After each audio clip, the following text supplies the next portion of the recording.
Hey guys, welcome back to Open It and Play. This is Mike and today we're going to look at the Marvel Legends Spider-Man Across the Spider-Verse Part 1 Spider-Man 2099 figure. This figure got a lot of hate online, I think, because its proportions are so goofy. It kind of makes it incompatible with your other Marvel Legends. But as far as the movie aesthetic goes, they did it like faithfully to the movie. As for the movie's concept of this character, I'm not a big fan because I really like the aesthetic of the original Spider-Man 2099. He's very thin, lithe character, and he has these kind of reverse claws that come out of his fingertips, and that's supposed to be part of how he can climb so well on things.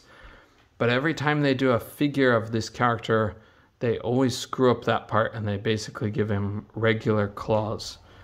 But anyway, as far as this guy goes, I bought the figure for customizing purposes. I'm going to make him into a Century figure. I've already used one of them to try to make it into a Century, but I'm going to try to make a second one, hopefully improve on my skills. But his upper body is really big compared to his lower body, and in particular this figure's lower body is just almost not there. So when I customize him, I'm gonna beef up the lower part by replacing it with Thor parts. So let's get him out of the package. Comes with the usual little paper, legal documents, and then he's here. So you can see from the side, his legs are really small. They are longer than they would appear to be in the package, but get him out of here. It comes with only 2 extra hands, which are kind of open palm hands. That's his only accessories. I'll get those out of here. I can take a look at those first. So these are his hands that he comes with. If I can get this thing to focus. So they're okay. Since they're based on a movie, they put extra detail into them. But the texture of this character's plastic is kind of weird and rubbery, so he feels a bit cheaper in some ways than some Marvel Legends. Obviously, there are some out there that are really bad quality plastic, so he's not the worst, but he's also not the best. So, okay, he's kind of crooked there, but wow, he's gonna give Short Round a run for his money. Okay, yeah, so we'll take a look at his posability after talking about his aesthetic for just a minute. So the colors really pop. That part is cool, and that part's similar to the animation.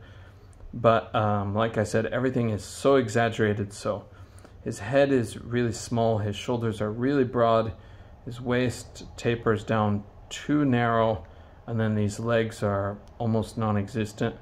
And he has these really big parts on his forearms. I wish they would have done a better job with that to make it more like the original version of the character. But okay, and then his cape is kind of this way. So all right, and let's look at his posability. He can twist his head all around, look down that far, which is not far at all, look up quite a bit. That part looks good to match the aesthetic of the show, or the movie, I should say. And this is on a dumbbell, so a barbell, I forgot the dumbbell. So, okay, and then he can look down with his ab crunch that far. That's pretty good.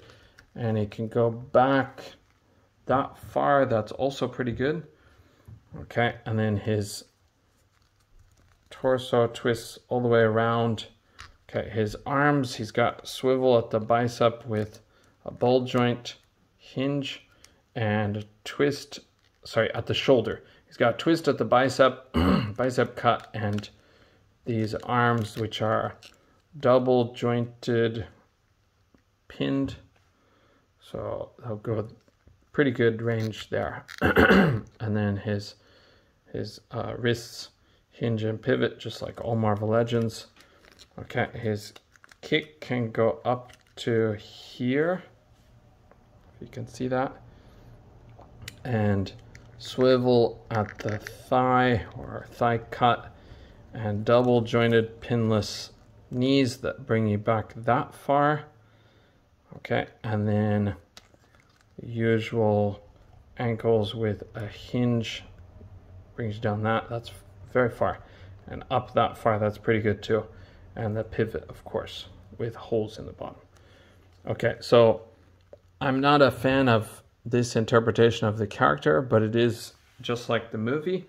So if you're into the movie, it's going to be something that you like, I think.